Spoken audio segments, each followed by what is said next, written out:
Assalamualaikum warahmatullahi wabarakatuh. Perkenalkan, nama saya Sapitri Siregar, NPM 2014-0198 semester 2. Di sini saya akan menjelaskan tentang RPP KD 39 dan 49 Bahasa Indonesia.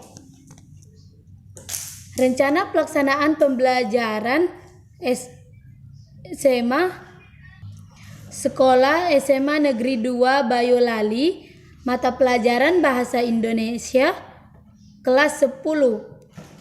Materi buku penghayatan, pokok non-fiksi. A. Kompetensi inti, yaitu 1. Menghayati dan mengamalkan ajaran agama yang dianutnya. 2. Menunjukkan perilaku jujur, disiplin, tanggung jawab, peduli atau gotong royong, kerjasama, toleransi, damai, santu, responsif, dan proaktif sebagai bagian dari solusi atas berbagai permasalahan dalam berinteraksi secara efektif dengan lingkungan sosial dan alam serta menempatkan diri sebagai cerminan bangsa dalam pergaulan dunia. 3. Memahami, menerapkan dan menganalisis pengetahuan faktual, konseptual, prosedural, dan metakognitif berdasarkan rasa ingin tahunya tentang ilmu pengetahuan, teknologi, seni, budaya, dan humaniora dengan wawasan kemanusiaan, kebangsaan, kenegaraan, dan peradaban terkait penyebab, fenomena, dan kejadian, serta menerapkan pengetahuan prosedural pada bidang kajian yang spesifik sesuai dengan bakat dan minatnya untuk memecahkan masalah. 4.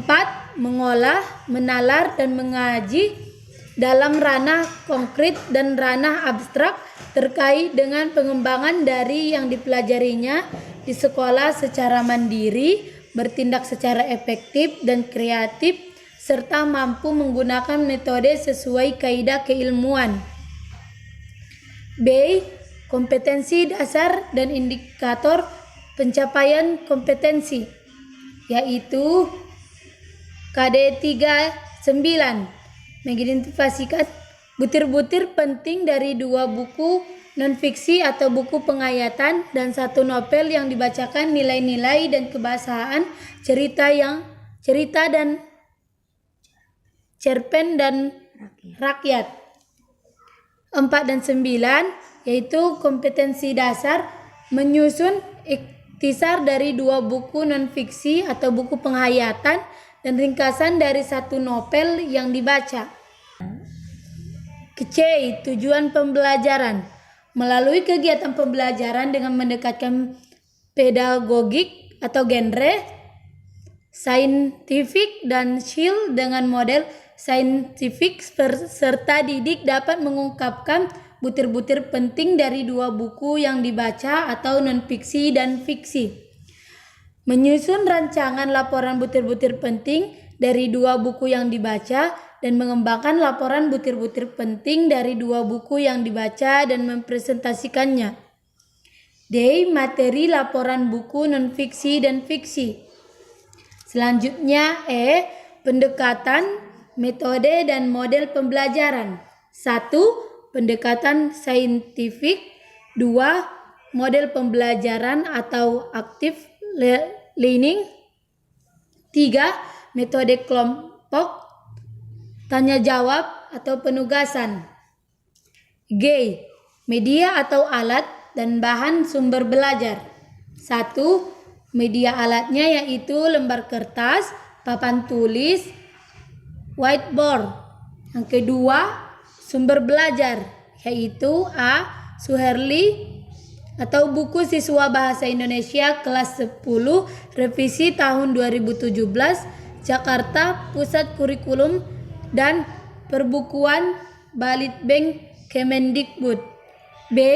Suherli, buku guru Bahasa Indonesia kelas 10 revisi tahun 2017, Jakarta Pusat Kurikulum dan Perbukuan Balitbank atau Kemendikbud. C. Koesasi atau 2014 jenis-jenis teks dalam mata pelajaran Bahasa Indonesia SMA, MA atau SMK Bandung Yarama Widya. Selanjutnya yaitu F. Kegiatan pembelajaran pertemuan 1. Kegiatan awal yaitu ada 5 macam, yaitu 1.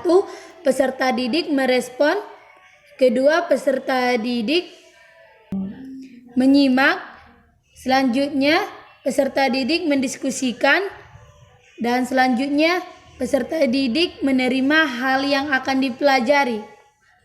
Kegiatan intinya yaitu 1. Inti mengamati, yaitu siswa mengamati non-fiksi yang telah siswa mengamalkan video interaktif, tentunya menanya, yaitu siswa bertanya tentang perbedaan non-fiksi, siswa bertanya tentang unsur-unsur dan non-fiksi. Selanjutnya menalar, yaitu siswa membaca cuplikan teks dan sumber. Selanjutnya mencoba, yaitu siswa menganalisis dan mengelompokkan atau non-fiksi per kelompok, yaitu setiap kelompok terdiri dari 2 orang. Selanjutnya yaitu menyajikan atau mengonsumsi, yaitu mengomunikasikan cuplikan tersebut kepada siswa yang lain dan menilai hasil karyanya sendiri. Kegiatan dan penutupnya yaitu kegiatan guru bersama. 1. Membuat rangkuman pelajaran. 2. Melakukan refleksi yang sudah dilaksanakan.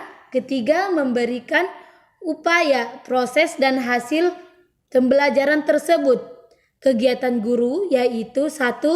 Melakukan penilaian. Yang 2. Memberikan tugas. Yang 3. yaitu menyampaikan yang dilakukan siswa tersebut. Dan yang 4 yaitu menutup kegiatan belajar. Pertemuan kedua yaitu seperti yang saya jelaskan pada pertemuan yang pertama. Selanjutnya yaitu H. Penilaian, yaitu 1. Teknik penilaian. A. Penilaian sikap, observasi atau pengamatan. B. Penilaian pengetahuan atau teks tertulis. C. Penilaian keterampilan untuk kerja atau praktik portofoli. Yang kedua yaitu bentuk penilaian, yaitu ada yang observasi pengamatan, tes tertulis, dan lembar kerja. Untuk kerja penilaian presentasi, dan yang terakhir yaitu portofolio atau penilaian portofolio.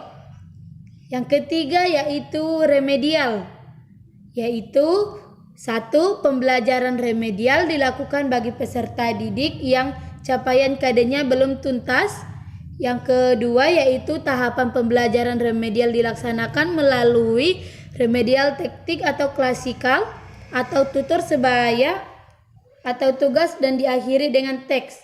Yang ketiga yaitu teks remedial dilakukan sebanyak 3 kali, dan apabila setelah 3 kali teks remedial belum mencapai ketuntasan, maka remedial dilakukan dalam bentuk tugas tanpa tes tertulis kembali.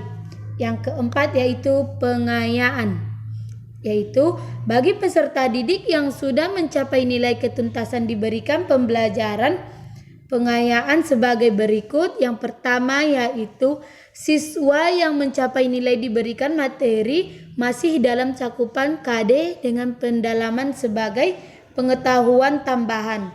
Yang kedua yaitu siswa yang mencapai nilai diberikan materi melebihi cakupan KD dengan pendalaman sebagai pengetahuan tambahan. Pedoman penskoran yaitu kriteria yang dinilai, yaitu peserta didik menyimpan semua tugas yang telah dikerjakan dengan lengkap dan tugas dikerjakan dengan benar serta dikumpulkan tepat waktu.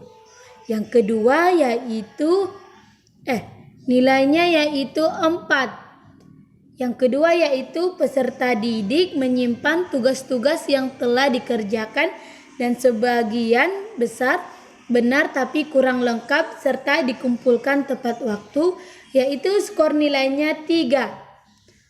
Selanjutnya nomor 3 yaitu peserta didik menyimpan tugas-tugas yang telah dikerjakan namun sebagian besar salah, kurang lengkap dan tidak dikumpulkan tepat waktu, skor nilainya 2. Yang keempat yaitu peserta didik menyimpan tugas-tugas yang telah dikerjakan namun tugas yang dikerjakan salah dan kurang lengkap serta tidak dikumpulkan tepat waktu, skornya 1.